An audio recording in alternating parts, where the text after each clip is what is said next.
আর একটাও গুলি না।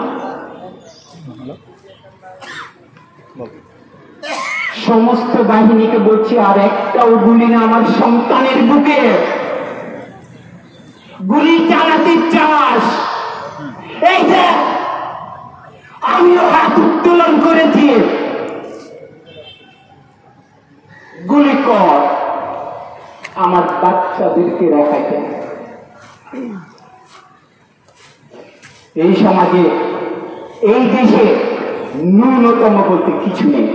হয়েছে, অতএব একটা বিভীষিকাময়, একটা বিভৎস অবস্থার মধ্যে আজকে আমরা এখানে এসেছি। যারা মারা গিয়েছেন তাদের জন্য দোয়া করি, আল্লাহ যেন তাদের প্রত্যেককে জান্নাতবাসী করে, প্রত্যেকটা ফ্যামিলিকে তাদের ধৈর্য রাখার শক্তি দেয়। মৃত্যুর সাথে শয়ে শয়ে মানুষ পাঞ্জা লড়ছেন, এদের কি হবে? এদের বাবা মার কি হবে? আমরাও পিতা পিতা পিতা এবং মাতা, আমরা আমাদের এই সন্তানের এই যে হত্যা, সুষ্ঠু তদন্ত এবং আন্তর্জাতিক মানের জাতিসংঘের অধীনে তদন্ত চাই। এই বলে আমি আমার শিক্ষক সমাজের পক্ষ থেকে যেই শহীদ যারা মারা গেছেন, যারা এই দুনিয়াতে আর নাই, তাদের রুহের মাগফিরাত কামনা করে আমি এখানে আমার বক্তব্য শেষ করছি। কোন মা শান্তিতে থাকতে পারছে না। যে শিক্ষার্থীরা জীবন দিয়েছে তাদের পরিবারের কথা চিন্তা করুন, তাদের বন্ধুদের কথা চিন্তা করুন। ওরা তো কাউকে ক্ষমতা হতে নামাতে চায়নি, তথাপি তাদের জীবন কেড়ে নেওয়া হলো কেন? এই প্রশ্নের উত্তর আমরা জানতে চাই। আমাদের এই নির্বিচারে পাখির মতো হত্যা করবে, এটা কোনোভাবে এই স্বাধীন দেশে কাম্য নয়।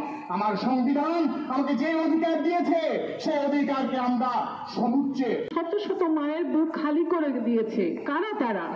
আমরা সবাই জানি।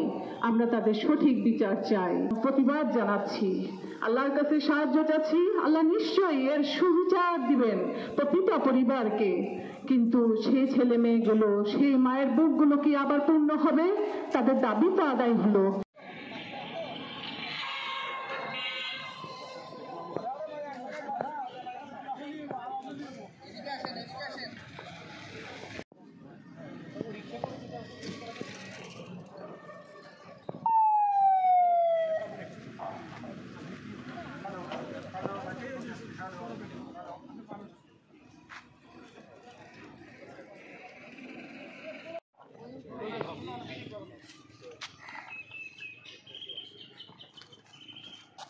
আসসালামু আলাইকুম ওয়া রাহমাতুল্লাহি ওয়া বারাকাতুহু।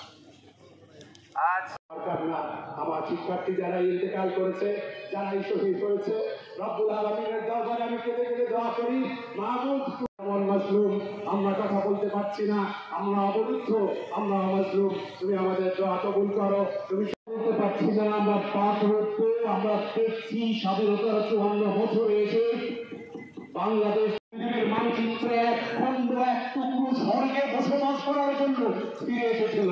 আমরা বছরের পর বছর বিশ্বাস আহ্বান করছি,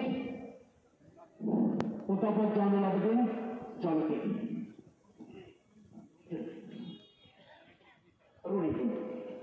দেখেনি, তার আগের প্রজন্ম দেখেনি। এই যে কেউ বলছেন 210, 266, 1000, সংখ্যাটা আমরা কত জানি না, কিন্তু আমাদের